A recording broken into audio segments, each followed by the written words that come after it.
Hi, YouTube friends. So I am back and to talk about my dad's passing. So it's been a little more than a year and just give you guys an update 'cause I know it's been a little bit since I have put a video on my YouTube page. And definitely stay tuned for the end of this video because I have a really special announcement that I want you guys to hear. So I am right now in the middle of my fourth and final IVF. If you've been following my channel, you know that my husband and I have had a pretty long journey, probably about 3 years, trying to get pregnant. And so we've gone through this new uh, platelet-rich plasma therapy. I've been taking some new supplements and some additional injections with this new doctor. So we're really hopeful that it will work. So that's IVF. And for that reason, you'll see I'm a little more tired than usual. That's pretty common for the drugs that I'm taking. And so as far as my dad, um, January 27th was the anniversary of my dad's passing. And as I talk about in this channel, I try to build in joy ahead of time. And honestly, I didn't really have a plan for this year necessarily. Like, I didn't come up with fun activities to do that day. Um, but I sort of just played it by ear just to see how things would go. And I think because I had emotionally prepared myself for that day, even though I hadn't planned activities, it wasn't as difficult as I thought it would be. That's not to say that I don't still feel sad, but I mean, as far as like intense crying spells or things like that. And if you are feeling that way, that is totally fine because we are all different as individuals. We all cope with our grief differently. So if you are really upset at the year of the Your Forgetful Parents passing, that's okay. That's okay. So one thing that I thought of that I wanted to share with you guys is sort of this idea of reframing our thoughts, which is especially helpful when it comes to the dementia journey. But an example of how I did this was my dad's anniversary. So my mom and I, of course, have sort of started to, or at least this past year, started to dread January 27th because we're just like, oh, that day is going to suck. We're going to be really sad. We just have to get through it as quickly as possible, right? That's sort of how we think of those types of days that we know are going to be emotional and difficult. And so I messaged my mom at the end of the day and I just said, hey, mom, what do you think about naming January 27th Dad Day, right? So it's sort of like a honoring him on that day, but in the sense of like celebrating his life versus being sad. Because here's the thing, joy in dementia, I think, really came from my dad's general philosophy in life, which was really look for the positive. And it doesn't mean dismiss the negative at all, right? But also recognize the positive. And so that whole idea is the concept behind joy in dementia and befriended heart. And it's funny because I have people that come to me and just say, I never thought that I could find joy in dementia, but you've helped me do that. So that's been really amazing. And I think that calling January 27th Dad Day will just continue his legacy each year. And that way, hopefully, my mom and I can look forward to that day versus dread it. And one other thing too, I wanted to share with you that I just felt like my dad was there with me that day was that I was actually driving to get a important blood test that I needed for my IVF cycle that I hadn't gotten before. And I had scheduled an appointment online, of course, and had that all set. And I had to go to like a really far clinic because everyone else was packed. And so everyone was trying to get all their blood tests at the same time.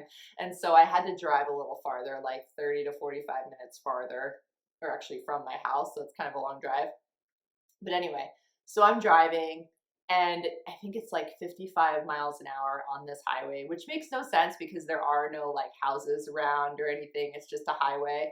So I was going fast, right? I was going like 75, basically because I didn't want to be late for my appointment. And I was running kind of late because I had crammed a few other things in that day. And so I was going pretty fast. And so an unmarked police car pulled me over on the side of the highway. And I was just like, oh my God, I'm not going to make this appointment. And so he comes out and, is very respectful and just says, of course, what they always say, like, do you know why I'm pulling you over? And I said, yeah, I'm going too fast. And he said, yeah, so what are you on the way to? And I said, well, I just have an appointment. And he said, well, this is really fast. You're going like 20 or 25 miles an hour over the speed limit. Um, can you give me your license and registration? And so I said, okay, fine. And so I took out my registration. I was very respectful and polite, and handed it to him. And then I realized that I didn't have my license on me because I had used it for a different transaction earlier and I forgot to put it back in my wallet. So of course at this point I'm like 30 to 45 minutes away from my house because I'm like almost there at the clinic. And of course I get pulled over right before I get there. And so I said to him, I'm so sorry, I don't have my license. And he said, okay, is your car registered under you? And I said, yes, it is. He said, okay, let me run the paperwork. So he went back to his car and I was like, this is really great. Like I've always really worried about not bringing my license because I never do that. And it's how you sort of have those nightmares where you're like, oh my God, I didn't do this. You know what I mean? And so that's sort of what I was going through. And so he came back a little bit later and he said, can you give me a good reason why you are going that fast? And I said, I have been trying to get pregnant for 3 years with my husband, and this is an essential appointment, and I'm late. And he said, okay, then I'm not going to fine you. I'm not going to give you a ticket. That's a good enough reason. And I was like, thank you, Jesus / thank you, Dad. And he said, but do me a favor. Try to get to your appointment without killing yourself. And I was like, okay, I will do that. And I just like in his words, I heard my dad talking, like I just felt like this was the biggest gift that my dad gave me. And it's so funny because of course I had to go back home anyway because I didn't have my license and I needed it for the appointment. But it ended up working out well that day. And I had never, ever had an experience like that. It was amazing. And I really am so grateful for that police officer, and I will never speed there again because I appreciate his generosity and also the fact that he didn't fine me for not having my license card is just freaking amazing. So anyway, that was a really good anniversary of my dad's life, and I think that that was his gift to me at the end of the month. So that's the story. And I am actually going to complete this series. So this is the last video about my dad passing. I hope that it's been really helpful for you just to help you feel that you're not alone in this journey. And the fact that like, even when our forgetful parent passes away, it's not the end of our journey. We're still healing from being in all these dementia challenges and all the emotion that comes with that. And so it's an ongoing thing. And I hope that this has been really helpful for you as sort of a companion walking you through this first year after you lost your forgetful parent.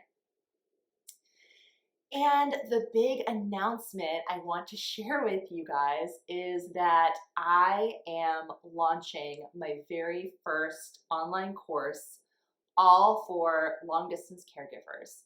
And this is all about mid-stage dementia, finding joy and lessening your stress and overwhelm in mid-stage dementia.